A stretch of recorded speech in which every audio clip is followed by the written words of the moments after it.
William, the regional hospital doctor, walked up to the window and looked out into the courtyard. Then he called the chief doctor who was sitting at the table. "Mr. Atwood, come here, take a look. What's going on out there?" The elderly doctor peeked out into the courtyard and shook his head. "What kind of spectacle is this?" In the square in front of the main building's central entrance, a dark-haired boy of about 7 was dancing. He would pick up a tambourine from the ground, dance to its rhythm, and then pick up a guitar and start singing.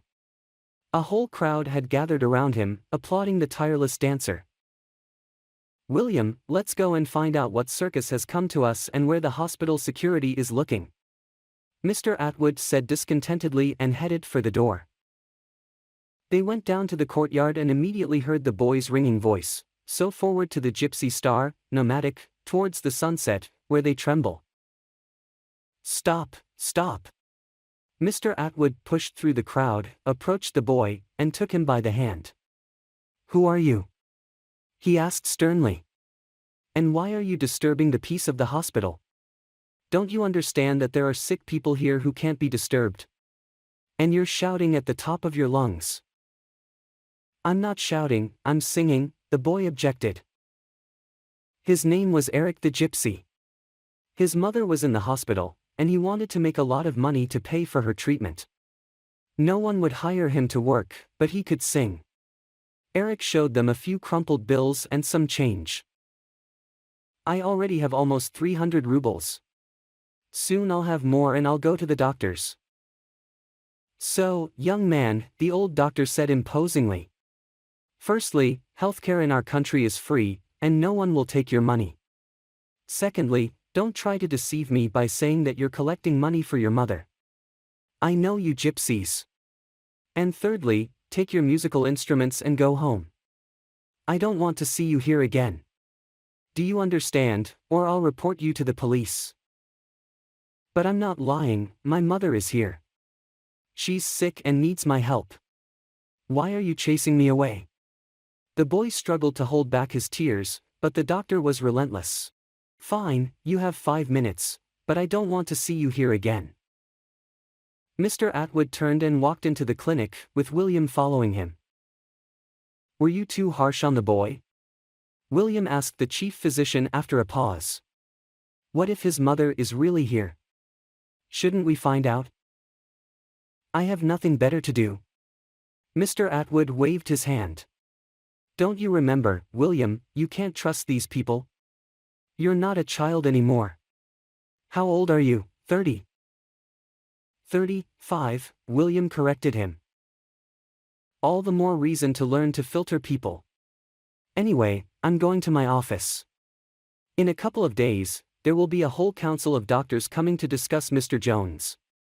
We need to get him back on his feet.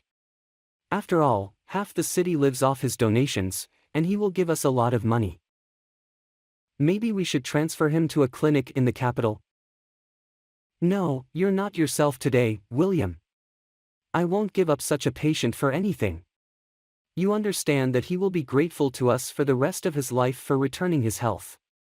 And you know what kind of prospects that can bring." "I don't know, it doesn't seem very ethical to me." "Ethical, unethical. You don't understand much." Mr. Atwood got angry. "I've been running this hospital for over 15 years, and thanks to my efforts, the entire staff is fed. Did you forget what country we live in? Everyone has to hustle as best they can. And if you sit and wait for manna from heaven to rain down on you, nothing will happen. That's how it is, my dear. And you say it's unethical." Mr. Atwood patted William on the shoulder and disappeared into his office. William walked back to the window and saw that the area in front of the main entrance was already empty. He stood there, lost in thought, then went down to the reception area. "Girls, which department is the gypsy woman in?" The nurses looked at each other in surprise. "That patient didn't come to us." "Well, how is it?" William was confused. "He said she was here. Please check the records." One of the nurses began flipping through the logbook of incoming patients, but found nothing. Who told you we have a gypsy woman here? Asked the second nurse. It doesn't matter, William waved his hand and left. Perhaps he was too naive, even a child could deceive him. William's night shift was quite peaceful, but in the morning, when he was ready to change shifts, Mary, a doctor from his own department, approached him. William, my dear, could you cover my shift for me? My mother-in-law is coming today, and she's such a difficult person to deal with. There's not enough room for everyone, my husband, the kids. We'll have to stick together. Anyway, we need to welcome her properly, take her shopping. William, please. All right, take advantage of the fact that I'm single and childless. William smiled. But you owe me a treat. Sure, what do you want? Remember when you brought meat pie to work once? If you have time, make some more. I love homemade baked goods. Mary laughed and hugged William, then kissed him on the cheek. William, you're just adorable. You'll have your meat pie. And I'll make one with fish too. So delicious. Okay, I gotta run. Mary disappeared behind the door, and William sighed and looked at his watch. It was time for rounds, and he needed to hurry. He freshened up, put on a new gown, and headed to the ICU where a young woman, a plasterer who fell from poorly secured scaffolding a few days ago, was admitted in critical condition. Her injuries were quite serious, and she had been slow to recover after the surgery. Finally, last night, she regained consciousness. William, after examining her with satisfaction, noticed that she was starting to come back to life. Today she greeted him fully conscious, and when he sat down next to her, she was able to answer some of his questions. Well, Holly, progress is evident. Of course, we won't release you from here soon, but by the end of the week, we will most likely transfer you to a regular ward, and your relatives will be able to visit you. I don't have anyone, Holly said weakly. Only my son. Tears welled up in the woman's eyes. Doctor, he's alone at home, and I don't know what's happening to him. I'm so worried, what if something happens to him? How old is he? 7. Doctor, please send someone there, Holly asked again and gave her home address. William promised, and the woman calmed down a bit. Returning to the duty room, William called his friend, who lived near Holly, and he agreed to visit the boy within an hour. However, soon he called William back and said that there was no one there. The neighbors also knew nothing about the child. William didn't know what to tell Holly. After all, he promised her to come and tell her everything as soon as something became known. In confusion, William went outside to gather his thoughts in the fresh air. And the first person he saw was Eric the gypsy. He was sitting on the steps, propping his cheeks with his hands. Ah, you're here again. William addressed him. Why did you come? I wanted to see my mom, but they won't let me in. I don't have any chores. William smiled. Maybe shoes. Yeah, shoes. Eric snuffled. Listen, William said to him, I looked for your mom and couldn't find her. She's not here. How can that be? They brought her here by ambulance, I know for sure, I ran after her all the way. Oh, my God. William was amazed. Then tell me her name, and maybe I can help you with something. Mom Holly, Holly. Suddenly, a guess flashed in William's head, and he even jumped in place, Holly Ileana? Is she your mother? I don't know her last name, I didn't ask, Eric shook his head. But her name is Holly, Mama Holly. Come with me, William said and took the boy's hand, leading him to Holly. When she saw the boy, she smiled. My Eric. I was so worried about you. How are you, my dear?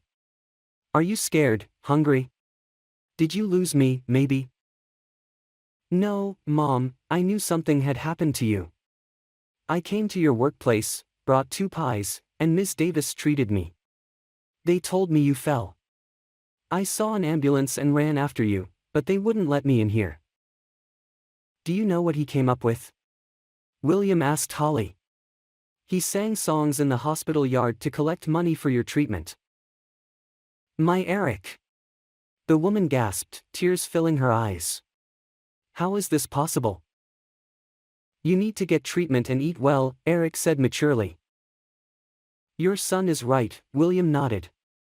And here's the thing, don't worry about him. My sister lives nearby, her son is Eric's age. I'll ask her to take care of him while I'm at work. Then I'll pick him up. But it's inconvenient, your wife will object. Holly protested. No, she won't object for a very simple reason, I don't have one. So it's settled. We can't leave the boy alone, even such a lively one. And now let's go, Eric. Your mom needs to rest, and I need to work. I'll call Madison now, and she'll send someone to pick you up. In the evening, William came to Holly to tell her that Eric was fine. He was fed, warmed up, and under supervision. And yet, I can't understand, he said, looking into the woman's gray eyes. You're a redhead, fair-skinned, and Eric is dark-skinned. How can he be your son? You're right, I'm not his mother, the woman sighed. You know, my personal life just never worked out. My mother and I always lived very poorly, scraping by. My mother, like me, was a painter-plasterer, and you can imagine what kind of salaries there are in that field. I had no clothes or cosmetics to attract guys. And there was never enough free time either. From an early age, I always helped my mother and learned her craft. I was 15 when she died. Since then, I had to survive on my own, dropping out of school and taking over my mother's job. 5 years later, I was about to get married, but I came to my senses in time. I didn't want to tie my life to a slob and a drunk. Better alone than with such a husband. And 2 years ago, Eric appeared in my life, and everything changed. My life acquired meaning, no matter how loudly that may sound. How did he come into your life? Eric grew up among gypsies. As far as I know, his mother, Aisha, did something that didn't please them. And when she got sick, nobody even lifted a finger to help her. She died when Eric was only 2 years old. So he grew up among gypsies, like a weed by the side of the road. Eric used to tell me that everyone beat him, whoever felt like it, even the other children. The poor little thing got used to hunger and cold. Tears welled up in Holly's eyes. If you only saw how I found him. Once our team started repairing the premises of the railway station, and after finishing work for the day, I went outside and saw some ragamuffins beating up a boy. I screamed and rushed to his aid. They turned out to be gypsy children, beating Eric because he didn't want to steal or beg. I took him away, thin, trembling, covered in dirt and blood flowing from his broken nose. While I was calming him down, the gang ran off for help, and 3 gypsy women approached me. They wanted to take Eric away from me, but not so fast. Holly smiled weakly. What did you do then? William asked, completely amazed by her story. You won't believe it. I attacked them with my fists. As soon as they approached, they started screaming at me at the top of their lungs. They pulled Eric, they pushed me.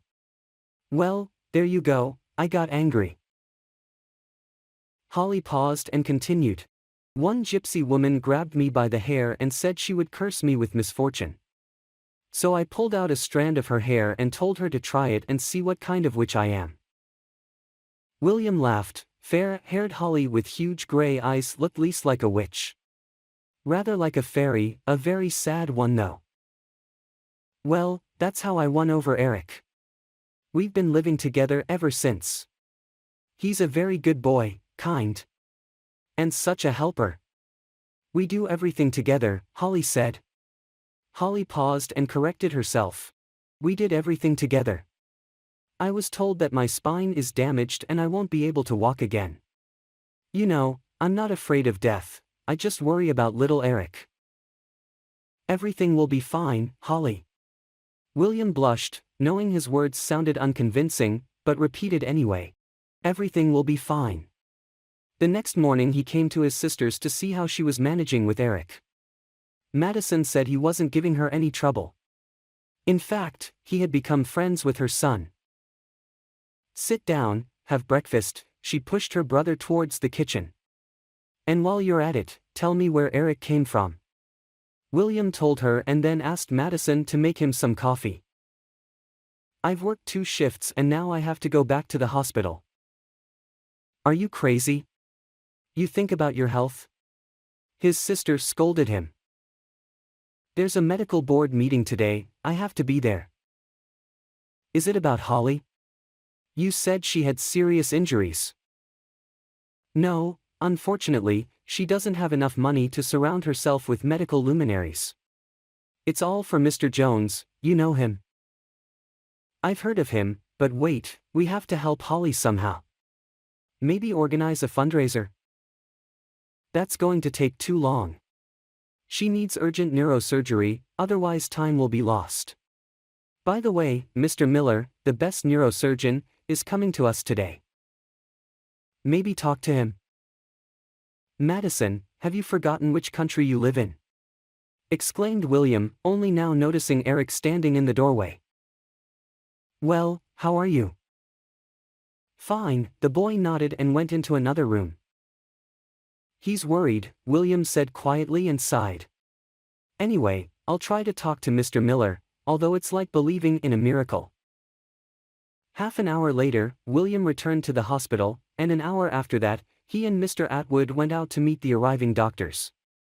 William's phone was on silent mode, and he didn't hear his sister's calls. When he saw a dozen missed calls and called her back, Madison told him in a frightened voice that Eric had run away. Before starting work, Mr. Atwood decided to show the distinguished guests around his hospital and took them on a tour of its grounds. Suddenly, a black-eyed boy appeared from somewhere, resembling a scruffy little bird, and, getting in the way of the doctors, began to peer into their faces, trying to sense who he needed.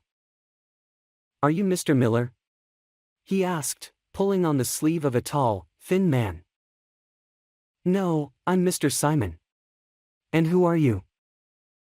"I'm Eric the Gypsy. I need Mr. Miller." "Which one of you is Mr. Miller?" Mr. Atwood turned purple with anger, and William stood with his mouth open. He expected anything but this. "Well, I'm Mr. Miller," said the round-faced, plump man.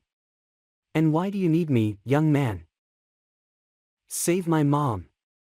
You're the best doctor I know.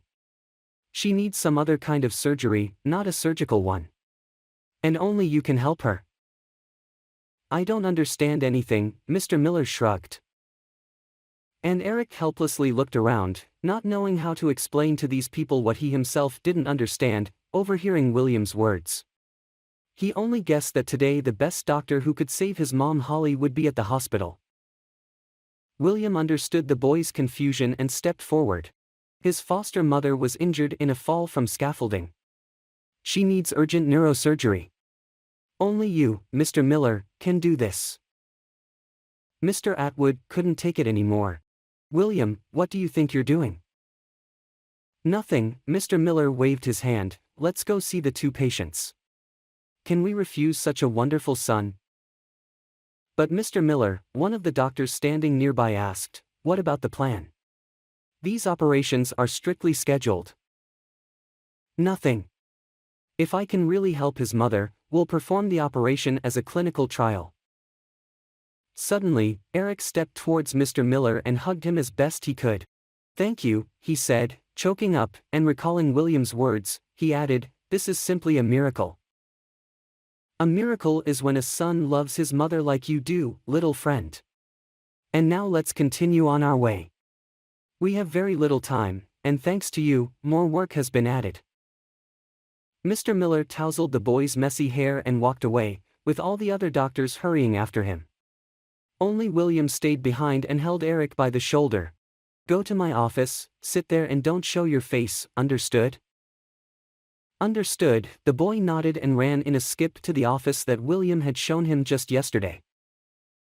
A few days later, Holly was transferred to a hospital in the capital, where Mr. Miller, truly a neurosurgeon sent from heaven, performed a successful operation, firmly assuring the woman that she would soon be walking again.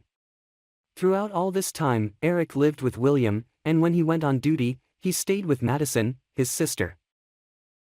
"Why are you fussing with that gypsy girl?" Mr. Atwood asked William one day, pouring fragrant freshly brewed tea into cups. "Personally, I wouldn't let any of them through my door." "Why do you say that?" William asked. Mr. Atwood raised the cup of tea to his lips. "I had a son, Vitya, my pride and joy. He continued our dynasty and received a medical degree. He worked under my leadership for 2 years. You came to us later, you didn't get to meet him. But maybe you heard about him. Vitya died in the Congo, where he went with a group of doctors. He was infected with the Ebola virus in the first few weeks of his stay there."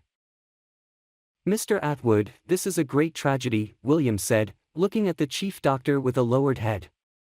"But what does Eric have to do with this?" "He has nothing to do with it, it's about something else. Vitya fell in love with a gypsy girl, and I couldn't allow their relationship to continue, so I insisted that Vitya leave the country for a few months. I arranged for him to be included in a group. We had a big fight. He said he loved her and that he would definitely marry her when he returned. But he never came back, and it's all her fault, the gypsy girl, Aisha. Now she lives peacefully, but my son is gone." "Aisha died," William said, recalling Holly's story, and told Mr. Atwood everything he knew. "That's why the gypsies were cruel to her, because she loved an outsider. And she was pregnant." "But then Eric." Mr. Atwood abruptly stood up, overturning the table, and the cup with the unfinished tea fell out of his hand. "So he's my grandson? This can't be. William, this can't be. What have I done? Oh God, what have I done?" For a long time, the old man wept on William's shoulder, expressing his grief and joy at the prospect of his son having a continuation. Eric, little Eric, was a kind and caring boy. The DNA test confirmed William and Mr. Atwood's suspicions. Eric was Victor's son and Mr. Atwood's grandson. When Mr. Atwood's wife learned of this, she screamed and fainted. But she didn't die of happiness, and soon she was embracing the precious boy that fate had given them. Eric quickly grew attached to his grandfather and grandmother, and they insisted that he live with them from then on. William and Holly, now husband and wife, continued to love Eric and often visited him. When Holly gave birth to a son, they decided to name him Victor, in honor of Eric's father. And Mr. and Mrs. Atwood were very grateful for this, as they had found the big family they had once dreamed of. And Eric delighted them with his successes and care, which he generously shared with them, as well as his sincere love.